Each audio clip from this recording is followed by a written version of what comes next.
Magandang umaga, ngayon po ay araw ng Linggo, October 13, 2024. Update po muli tayo sa lagay ng panahon. Ayon sa Pag-asa, share line ang nakakaapekto sa extreme northern Luzon.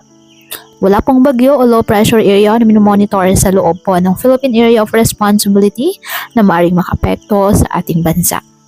Ngayong araw, dahil po sa nasabing share line, ang Batanes at Babuyan Islands ay makakaranas ng maulap na kalangitan na may kalat-kalat na mga pag-ulan at thunderstorms. Apektado naman ng easterlies ang Cagayan, Isabela, Aurora at Quezon, kaya saan din po ang maulap na kalangitan na may kalat-kalat na mga pag-ulan at thunderstorms.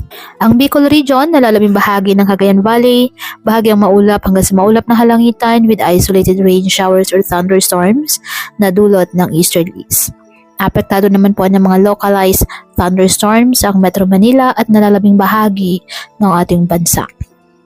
Kaya patuloy pa rin po natin na pinag-iingat ang ating mga kababayan sa banta po ng mga pagbaha at pagguho ng lupa, lalo na kapag may malakas na ulan, at ugaliin na magdala palagi ng payong o kahit anumang panangga sa ulan sa tuwing lalabas po ng ating mga tahanan.